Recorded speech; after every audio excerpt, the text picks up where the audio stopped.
Hey there, everybody. Pete Pardo here from Sea of Tranquility. Welcome to another edition of Classic Live Album War. We've got in the co-host chair yet again, Mr. Chris Alo. Hey, everybody. Thanks for coming back. Thanks for having me, Pete. Always a pleasure. Always a pleasure here, too. To do this stuff. We love having you on the show. Yeah, it's great. It's We're great talking being about here. some great albums here. Amazing records. Amazing. So this is the final one that Chris is going to be taking a part of for now, anyway. We've got two great British bands.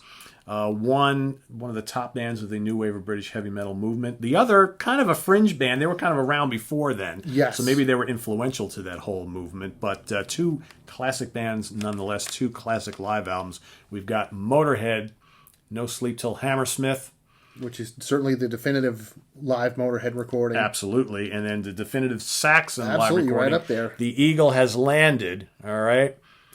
I was big into both of these back in the day. I had both of these on LP back in the day and played them a lot. They're both amazing, amazing live records. Two bands that seem to get tied together a lot, even though Yes. stylistically they're not really Nope. alike at all. But they toured together in Europe frequently. Great friends. Very, very friendly.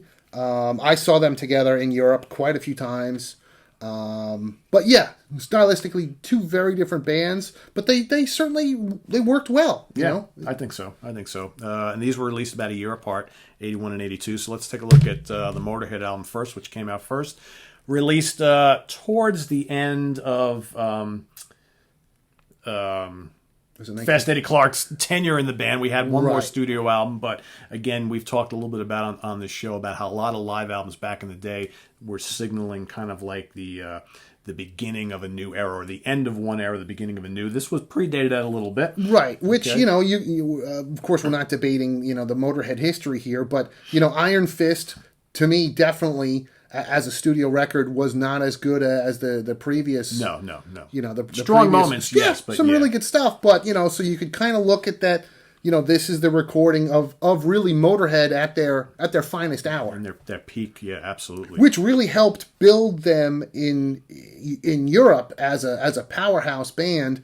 Unfortunately, Motorhead never really made it above like a cult band in America, but in Europe they were really pretty big. Though at this time when they released this album, I mean, they were touring here in support of Ozzy Osbourne's Blizzard of Oz, which you would have thought would have really kind of pushed them here. But let's remember that at the time, Ozzy and his new band still hadn't really broken huge yet. Right. Like when you really stop to think about it, if it was a year or two later, oh sure, would that have helped Motorhead a lot more? Well, to your point, look, when Ozzy was already an established superstar and he went out on the road for Bark at the Moon. Look what happened. His opening band was Motley Crue, and look what that tour did for them. Yeah, exactly. So I 100%, Pete. I always, So some cracking versions, like the Brits like to say, versions of some Motorhead classics on here. We were just looking at the set list on to open up with Ace of Spades. Right. Pretty bold, right? Yeah, absolutely. Jesus. It doesn't get much better than that. Stay Clean, killer on here. Right.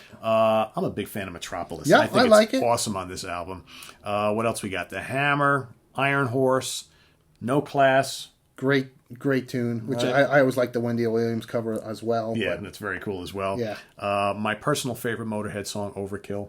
Oh, great. Killer on here. Right, what else we got? We Are the Road Crew. Which is my personal favorite Motorhead That's song. a top 3 for me. That is a great tune. Absolutely. There's not many songs that typify the kind of life on the road of a heavy band than that song. That's, Right? What else we got? Capricorn. I love Capricorn. Yeah, it's great tune. I'm a big fan of that album in general, that studio album. Bomber is great on here. Motorhead, of course. Which I had forgotten that they actually were still playing the song Motorhead at that time. Right. And that, for many of you who don't know, that originally was a Hawkwind song that Lemmy wrote back in his Hawkwind days. And then I've got the reissue of this, which has a couple extra tracks, which are Over the Top, an alternate version of Capricorn, and Train Kept a Rollin'. Which I was saying to Pete before we went on camera that I don't remember Over the Top, and I guess I didn't remember because it's in the reissue. Yeah. And I remember they started to play that again in I want to say the 90s Motorhead when they pulled that out again, and they used to play it quite a bit. But a great live record. And you know what? One of those single release live records that I don't think anybody really complained about not being long enough, because I think this one just kind of like fast and furious, start to finish. You got most of the mandatory tracks like on there. Unleashed in the East. Right, exactly. And just a nice tight juggernaut of a live album that's raw sounding, energetic. It's heavy, it's punky. You know, it's dirty and filthy, kind of like everything you expect from Motorhead. Kind of like Motorhead. Right, exactly. It was like a perfect live album for them. So I dig it. It's a good one. It's still to this day holds up well, as does this one. And I played this a lot back in the day. The Eagle Has Landed. I had this on vinyl. Of course, there was no white or anything at the time. It was just a nice black record, right?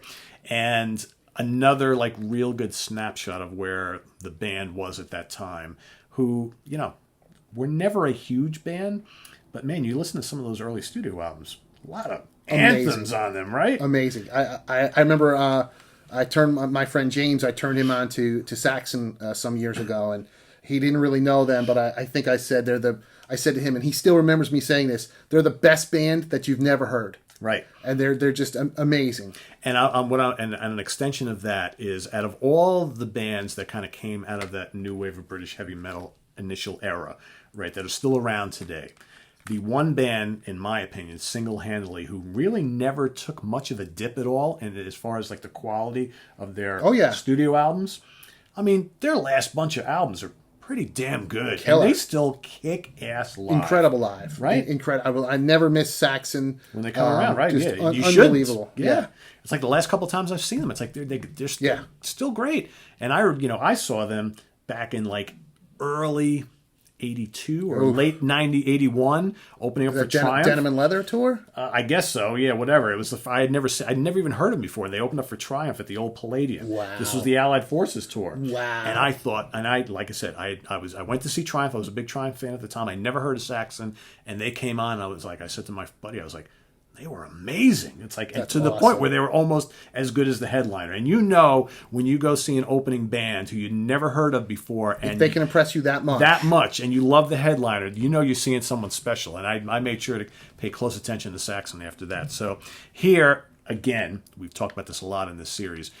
I think the characteristics that make a great live album is when you take very good studio songs and propel them to heights that, you know, make the songs even better.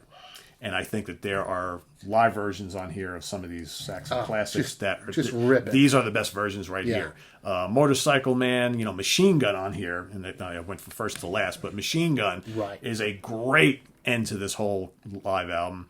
Fire in the Sky, Strangers, 747, Strangers in the Night, Princess of the Night, you know, Never Surrender, Wheels of Steel, Heavy Metal Thunder. I mean, Heavy Metal Thunder. Just classic after classic. It's awesome. Arguably, I mean, I'm a very big Saxon fan. Arguably, to me, the only Saxon classic that's not on here because they hadn't done it yet is Crusader. Yeah, true. And the song Denim and Leather. Yeah, right. Yeah, that's a. But that's all it's missing. Right. Because everything else on here is like mandatory Saxon 101. And it's just really energetic performances. The twin guitars are crunchy and flying all over the place. And, you know, Biff, who still sounds great today. Still sounds amazing.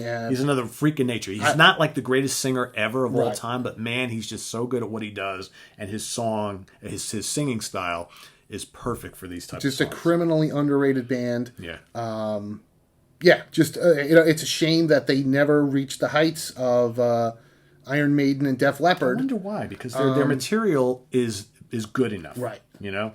I mean, if you kind of stack up, even like an album like Crusader, and what's the one that came right before it? I'm drawing a blank on here. The one that's got the... is that Innocence is No Excuse? No, that was the one after one. Yeah. I'm drawing a blank. Anyway, I think you know what... Any of those first like 4 or 5 albums have material that is accessible enough. It's heavy. Right. It's got all the characteristics of what most people love so much about Maiden's music. Power and the Glory. Power and the Glory, that's it. Which took me a minute. It's a great album. Great record. A lot of great which, stuff on if there. I'm not mistaken, was their biggest selling record in America, which, again, it's in the Biff wrote an autobiography, which is really good, called Never Surrender. And he mentions how what helped push them in America was they were opening for Motley Crue. On Motley Crue's headlining tour for Shout Out the Devil, Saxon was the opening band. And that was unfortunately as big as they ever got in the States. Wow. But just an amazing band. And this is a great record. And it's funny because I completely forgot until recently that in, I think it was 2001, I went to Wacken Open Air in Germany. Wow. And the two headliners were Saxon and Motörhead each night. And, representing the two live records, Motörhead played with their Bomber lighting rig. And the next night, Saxon played with their Eagle from The Eagle Has Landed. How cool is that? The big electric Eagles. They brought both of them out, which was just great stuff. So yeah, it's a tough one. It's a real tough one. We have a dog just entered the studio. Tyler, come on, back up. Thank you. So I think we're both in agreement that these are two really great live records, and I think for me, this is probably the closest out of the ones the last couple that we've done for me anyway, and I still haven't decided. All right, which one you're going to lean towards? I'm just slightly leaning towards Saxon. When I played both of them back to back. Saxon just sounded a little crisper. It does. And I think as a fan of both bands, I do prefer Saxon a little bit over Motörhead. But yeah, just the live record. Yeah, I'm gonna go with Saxon again. Which one do I play more? There you have it. Eagle Has Landed. Yeah. All right, so. This is a tough one. I still haven't decided. These are all the debated this for the last couple days, and we were talking before we went on air, and I was like, I still haven't decided. I think this one's definitely the more of a barn burner of an album, maybe. But I like Saxon better. I think this is a better sounding live album, and I think when you go down track to track, I probably like these songs a little bit more. I think I'm gonna go with you. I was gonna lean towards Motörhead, but I think in the end I'm gonna go with The Eagle Has Landed by a hair. Right, just a smidge. This is probably for me like a split decision. Yeah, I think it's a tough one, and you can't go wrong with either. No, you can't. They're both damn good, and like I said, it's just a. And again, like some of these other ones, they are the definitive live records for that band. Yeah, exactly. So you can't go wrong with either, guys. There's no right or wrong answer here. Obviously, these are two equally matched blitzkrieging live albums by two excellent British bands that kind of exemplified all that was great about early 80s heavy metal, right? So two really underrated albums, too. We talked a lot about in the last show how the 80s was not really the era of the live album, but there's certainly plenty of really great ones.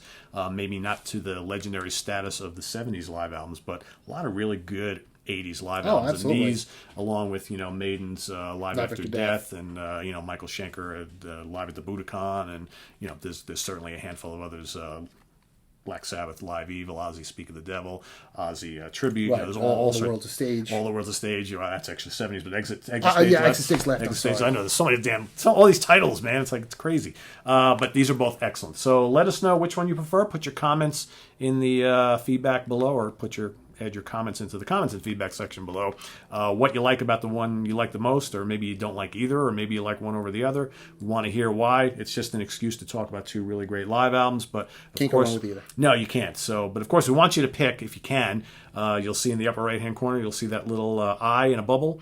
Click on that, and the poll will show up. You can vote for either Motörhead or Saxon. You can also go over to our Facebook page and place your vote there as well. We're going to be tallying up all the votes over the next week on this particular battle. The winner will go on to round 2 in our classic live album wars. Who will reign supreme at the end? You never know. Will it be Saxon? Will it be Motörhead? Will it be Deep Purple, Led Zeppelin, UFO, The Who, Allman Brothers, Black Sabbath? Who the hell knows? Yeah. Could be Judas Priest. We don't know. I was going to say it could be vote for Unleashed in the East, but that's you never know. You never know. So we'll see in the upcoming weeks and months who actually reigns supreme as far as the greatest live album of all time. So till then, this is on the web at www.seaoftranquility.org. We're on Facebook. We're on Twitter. Of course, we're here on YouTube every day. I want to thank Mr. Chris Alo for joining us once again. We love having you on the show. Pleasure. It's been a lot of fun. Pleasure coming. Blowing through a lot of these classic live albums, talking about them because we love them. I think every one we've talked about, I think is a we hold near and dear to our hearts. Oh, absolutely. Here. I mean, all 8 records that we talked about today, they are all classics. That's for sure. Absolutely. So, and there's more. So I'll send you the schedule. What else I got? If Sure. you're interested in doing some more, we'll try and set that up. We're going to be doing these for a while. Actually, you know what? Maybe. We'll see. I'll show you the schedule, and then we'll also, if you want to come back for like round 2 stuff. Sure, that'd be great. You never know. You might see one of these two against Unleashed in the East or that's Live After Death, one. right? I mean, you never know, right? So we'll see. We'll take it by one day at a time. So, Chris, what else you got cooking? Where else can the folks find you? I write the heavy metal column More Metal, where I rant and rave about local metal happenings, and I take concert pictures. You can read that in the magazine, which is More Sugar Magazine, which if you're here in the Hudson Valley in New York, you can pick it up at bars and restaurants and clubs. If you're not here in New York, you can read it on the website where they have the entire content of the mag, which is www.moresugar.com. I write the metal column and I interview bands from time to time. Just interviewed Michael Schenker, so that'll be make sure you check that out. Future issue. Interesting stuff. So Chris's pieces in this newspaper, I guess you're going to call it, are always a fun read. I've been following for quite a while. So if you don't live here in the area, definitely go check it out on the web. You can read it all there. I actually wanted to do this in one of the earlier shows, but I want you to give a little explanation to your show. Oh, here. Sure. So one of our viewers, Jason Morris, yeah. who Olympian, who's an awesome guy and a huge rock and metal fan. We hung out with him at the Judas Priest show over the summer, and gave his shirt and the hat and stuff. So big shout out to Jason. Everybody should go check out his martial arts school here in New York, and he's a real cool guy. Yeah, he is. He's an avid viewer of the show, and he's always commented and watching. So, Jason, what's going on? What's up, buddy? Thanks for the show. I wore mine on an earlier show as well. So, if you're living up in the upstate New York area of New York and the Albany area, make sure to check out Jason Morris Center. Yep, is what it's called. Okay, in Glenville, New York, actually.